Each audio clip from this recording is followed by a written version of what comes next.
Ladies and gentlemen, as I said, we are at a very sad stage in the country's history.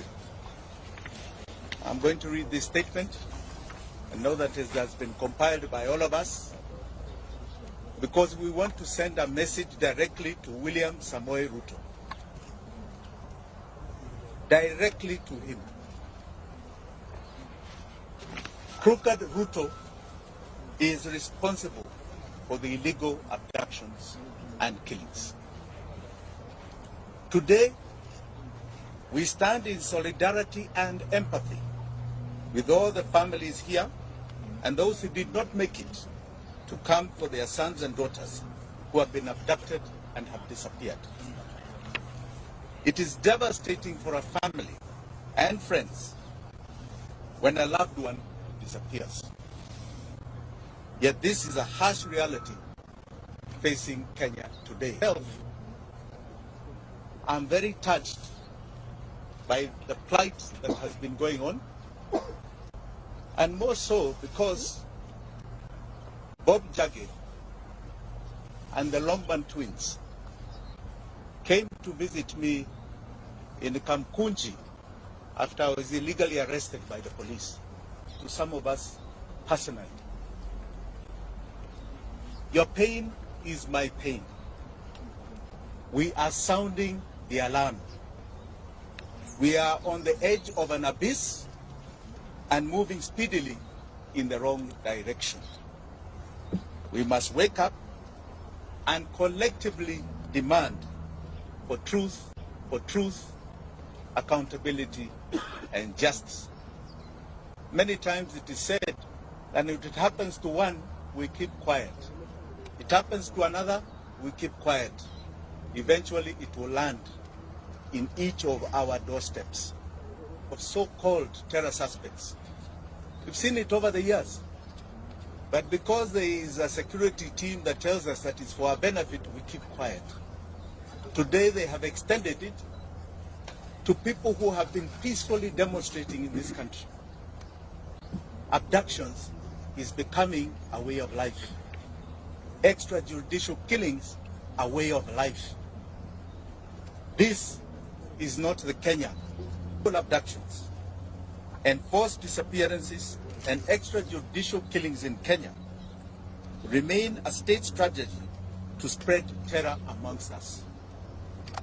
The feeling of insecurity and fear it generates is not limited to close relatives of the abducted or the disappeared only. It affects each and every one of us. Illegal abductions and enforced disappearances violates the right to life, liberty, protection before the law, and protection from other cruel, inhumane treatment and punishment. And victims and survivors, like we have here.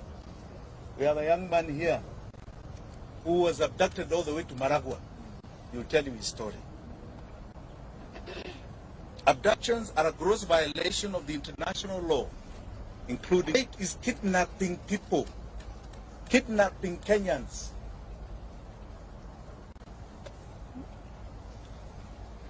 They are a crime against humanity.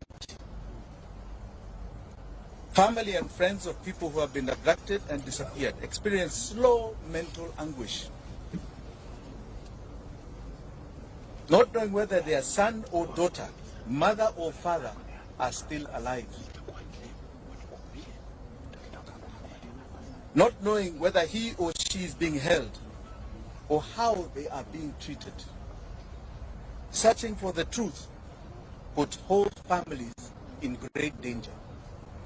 There are some families we wanted to visit. I myself directly, with my deputy Willis Otieno, and I can tell you those families are afraid. They want to meet us in private because they are afraid that the attention we may cause will victimize them.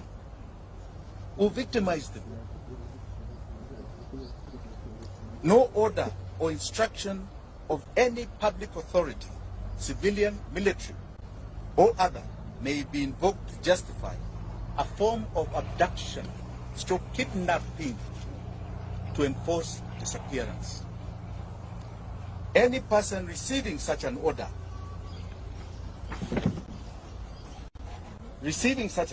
or instruction shall have the right and duty to not obey it.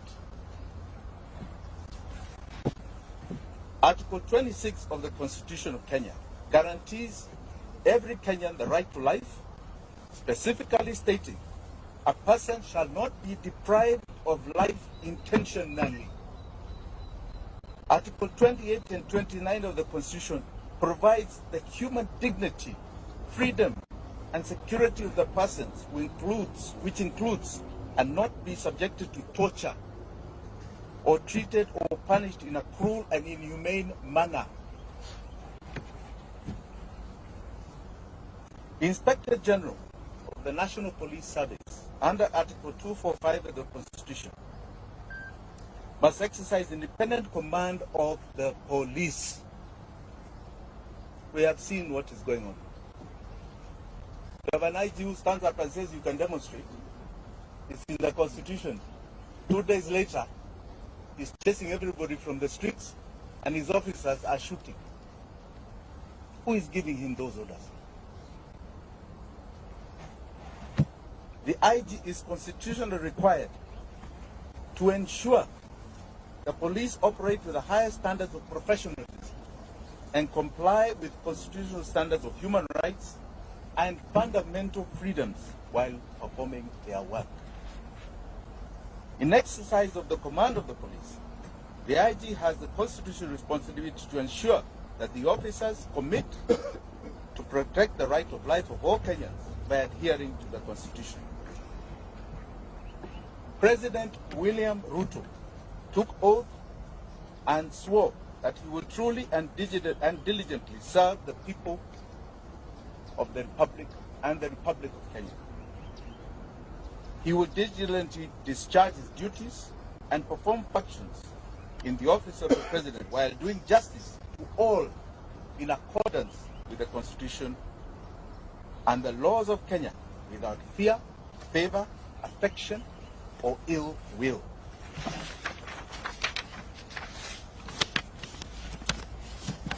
President Ruto, and I say crooked Ruto, the crooked man, took oath and swore to faithfully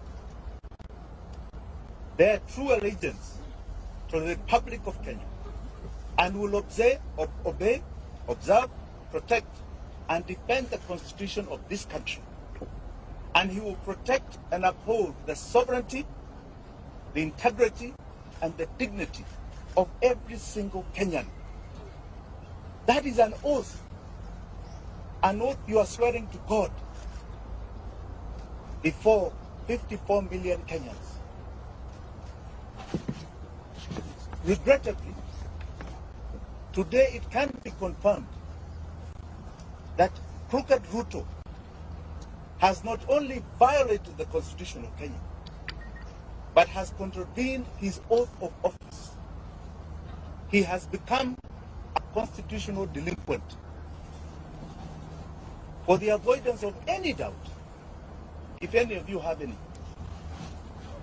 crooked Ruto is solely responsible for the abductions, enforced disappearances, and the murders of young Kenyans, Gen Z. He has turned his police force into a political militia. Kenyans must never forget William Ruto's history.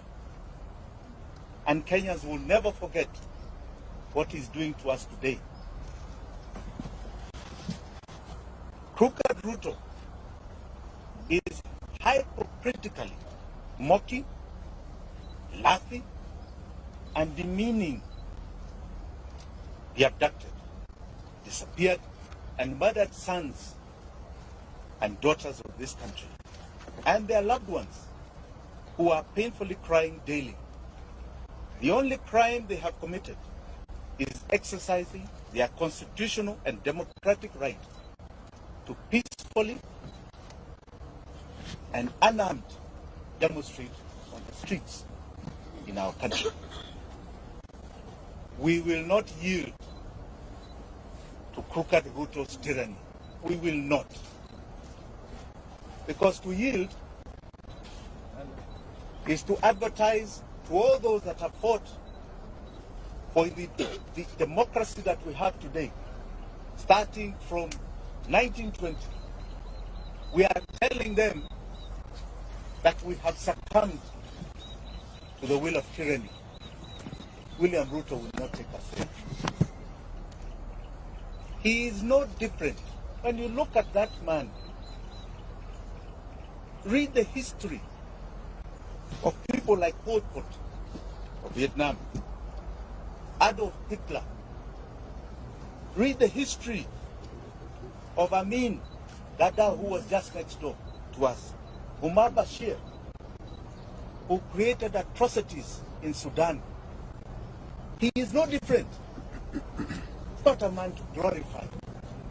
That is a man to feel shame that he represents this great country called Kenya in any position.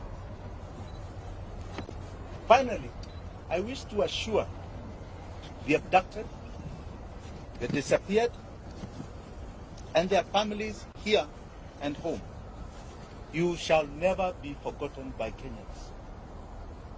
Ruto may forget, may ignore, but we will never forget. You are the true freedom fighters of our time. You are the heroes and heroines of this country. Forgetting you is rejecting our own identity. Forgetting you is to renounce the meaning of our life. Forgetting you means that we do not even love our own families. We will keep the memory of our abducted, our disappeared, our murdered. Forgetting them is allowing crooked Ruto to achieve his goal of erasing our loved ones from this earth. We are going to continue demanding justice. We shall relive their memory as we do.